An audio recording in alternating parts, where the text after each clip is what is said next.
গত 2 দিন ধরে রাজধানীর এভারকেয়ার হাসপাতালের করোনারি কেয়ার ইউনিটে ভর্তি আছেন বিএনপির চেয়ারপারসন ও সাবেক প্রধানমন্ত্রী বেগম খালেদা জিয়া। চিকিৎসকরা জানিয়েছেন, তার শারীরিক অবস্থায় এখনও উল্লেখযোগ্য উন্নতি হয়নি, তবে নতুন কোনো অবনতিও হয়নি। বয়স ও দীর্ঘমেয়াদী রোগের কারণে পরিস্থিতি ঝুঁকিপূর্ণ থাকায় সুস্থ হতে সময় লাগবে বলে জানিয়েছেন তারা। চিকিৎসকদের তথ্যে জানা গেছে, ফুসফুসের সংক্রমণ থেকে তার শ্বাসকষ্ট শুরু হয়, পরে নিউমোনিয়া ধরা পড়ে। একই সঙ্গে রয়েছে তার পুরনো কিডনি, লিভার, অ্যাথ্রাইটিস ও ডায়াবেটিসের সমস্যা। ফলে একটি রোগের চিকিৎসা দিতে গিয়ে অন্য রোগে বিরূপ প্রভাব পড়ছে বলে চিকিৎসকরা জানিয়েছেন।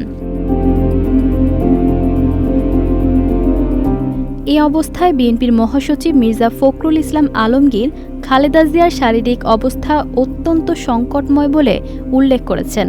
চিকিৎসকদের পক্ষ থেকে তাকে উন্নত চিকিৎসার জন্য দ্রুত সিঙ্গাপুরে নেওয়ার বিষয়েও চিন্তাভাবনা করা হচ্ছে বলে জানিয়েছেন তিনি।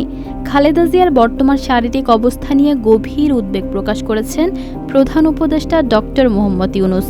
তিনি নিয়মিতভাবে তার স্বাস্থ্যের খোঁজ খবর নিচ্ছেন এবং প্রয়োজনীয় সব চিকিৎসা সহযোগিতা নিশ্চিত করতে সংশ্লিষ্টদের নির্দেশ দিয়েছেন।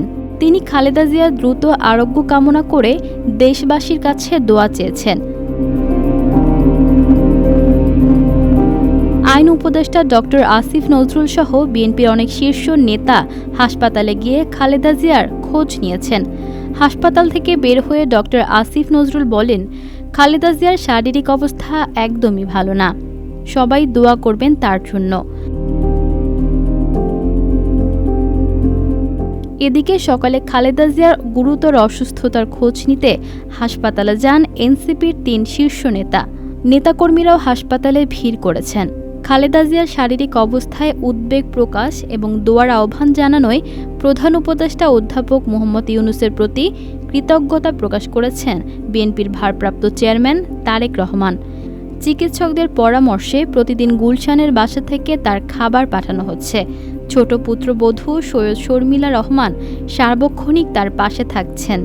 এছাড়া একজন গৃহ পরিচারিকা ও একজন স্টাফও সাথে রয়েছেন। প্রায় 80 বছর বয়সী খালেদা জিয়া দীর্ঘদিন ধরে হৃদরোগ, ডায়াবেটিস, অ্যাথ্রাইটিস, লিভার সিরোসিস ও কিডনি জটিলতায় ভুগছেন।